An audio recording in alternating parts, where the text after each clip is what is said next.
Hey, future homeowners. Today, we're going to dive into how to find the best deals when buying a house in Danbury, Connecticut. I'm going to break down the 5 tips that will ensure that you're going to get a great deal and get the most bang for your buck. Let's get started. Tip number 1, target motivated sellers.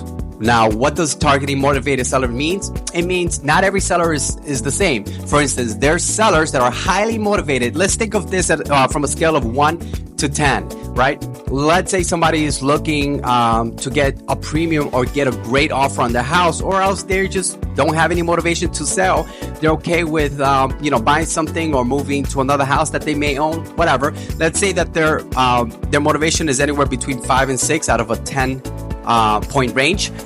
They're not going to be a very highly motivated seller. However, let's change the scenario up. Let's say there's somebody who is in financial distress and is backed up on their mortgage payments. Now that individual, that seller, could potentially buy their house and actually not only pay down their debt, but also meaning credit card, loans, whatever may have caused them to be in financial distress.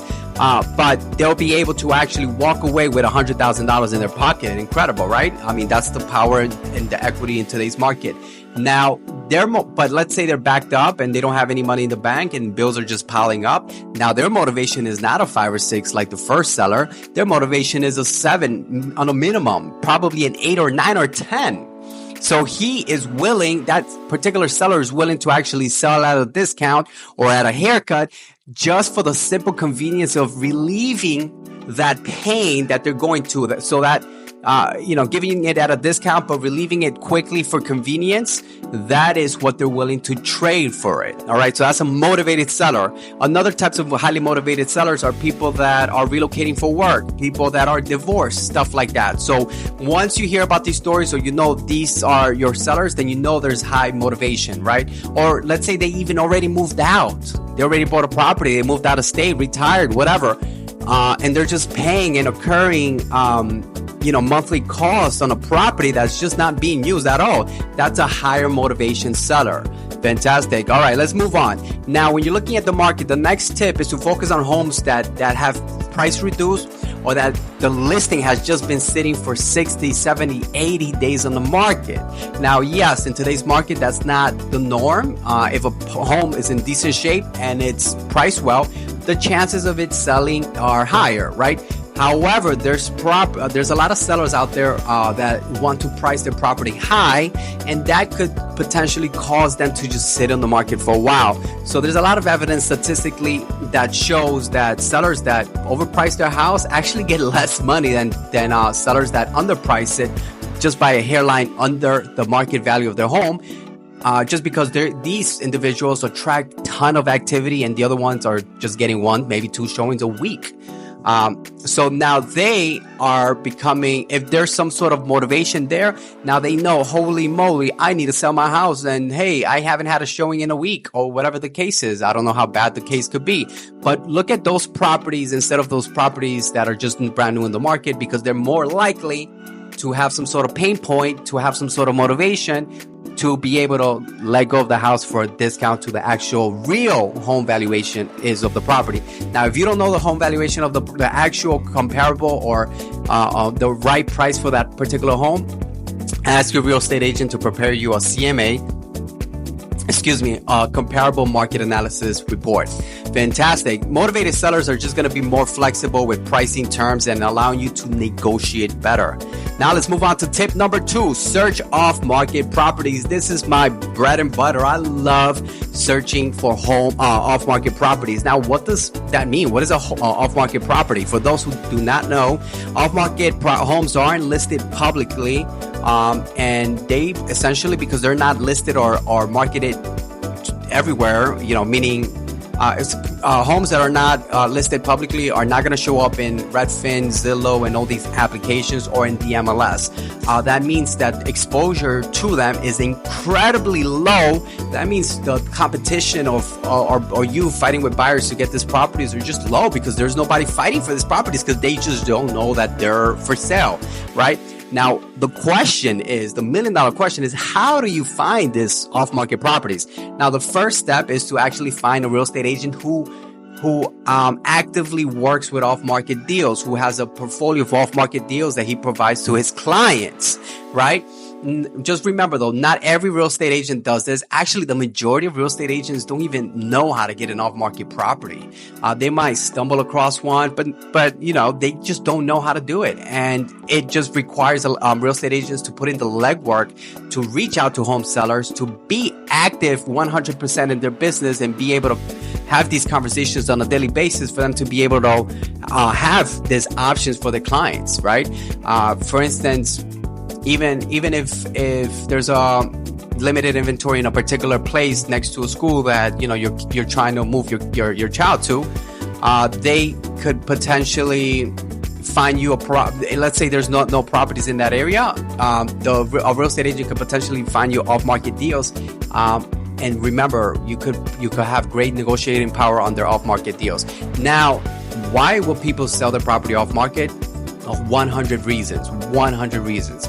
I'll give you a few basic reasons. One could be they just don't want to deal with listing a property. It's as simple as that. It's a pain in the butt sometimes to list homes and, you know, have strangers walk in your property.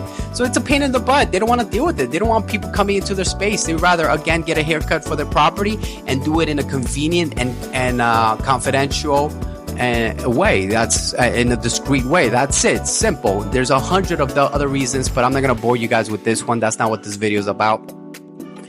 Tip number 3, be open for minor repairs. This is huge, guys. This is huge.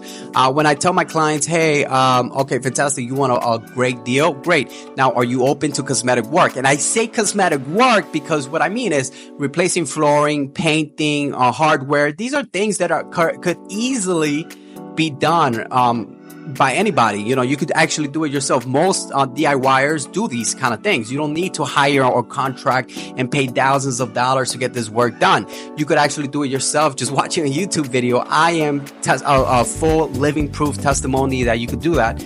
For instance, these floors right here in my back in my home office, did it myself. I have not done flooring in my life before. These are vinyl planks. And I was able to do it in one weekend. Sure, it was a lot of work, but you know, that's either that or I could pay somebody $1,000 or $2,000 to get these done. Now, hardware or painting, these are things you and your family or friends can do, and it could have a huge potential in increasing the equity, the value, the perceived value of the home. Now, if the problem is with a lot of buyers is they lack vision, unfortunately. So when they go in a house and the kitchen looks kind of crappy, but you know, could be fixed, they just don't have the vision, and they see weird accent colors in specific rooms just because it was decorated a specific way. They can't envision it as their own, and they don't realize it. Like, hey, if I knock all this down and I paint everything and I put new flooring, this is gonna look like a totally different house, much fresher, much cleaner, much larger looking and feeling. But again, a lot of buyers unfortunately lack that particular vision, but that's why you need a real estate agent who could understand exactly what you're looking for and help you actually see the vision, right? It isn't for everybody. Now, so being able to be open on these minor repairs or updates that don't cause you to break the bank will have tremendous value at the for you at the end of the day, right? And you could potentially get it at a haircut or a discount to whatever the value of that property is, right? All right, fantastic. Let's keep moving on. Tip number 4, buy during off-peak time. So there's less competition from buyers during the fall and the winter. We'll see how this market reacts this season. However, there's a lot of foot traffic. There's a lot of impulsive buys, emotional buys during the spring and summer season because people are just going to open houses on a Sunday just because it's around their neighborhood. They wanted to check it out. And then that just creates a momentum for them to look at other houses and they're like, hey, you know what? I want to buy a house now, right? There's a lot of more foot traffic, but that doesn't necessarily mean that it isn't great to sell your house during the wintertime. It actually, a lot of my clients prefer selling it during the wintertime because there's only really a lot of serious buyers in the marketplace walking in your house during that time and not somebody who's just waiting for the perfect home. These are motivated buyers. So it's a fantastic time to sell, but there is less foot traffic and that could be used as an advantage on your end if you're a buyer looking to get a good deal on the property, right? And then tip number 5, be ready to move fast. So this is incredibly important. Yes, it's great to find a great deal, whatever, but you never know when you could find a good deal. And if you don't have your ducks in a row, if you don't have your pre-approval in place, your credit in place, your financials in place, then you're not going to be able to capital your down payment. Then you won't be able to capitalize on that particular moment. I've seen a lot of clients fail just because they don't have certain things in place and they can't strike at that moment. So my tip would be to have your pre-approval in place, have your down payment in a bank account that you're not touching in place, and make sure that you have that you spoke with a lender and you know the necessary steps and conditions you particularly need in order to be able to close on a property. That way, when you find a house, whether it's in 1 month, 2 months, 3 months, when you find a good deal, you go in and you do everything you can in order to grab and make sure you secure that deal. Now, I hope all these tips make sense. If you are looking for a good deal or if you want a list of off-market properties, make sure you text me off-market at 203-665-8071 or click the link below. Don't forget to follow for more tips.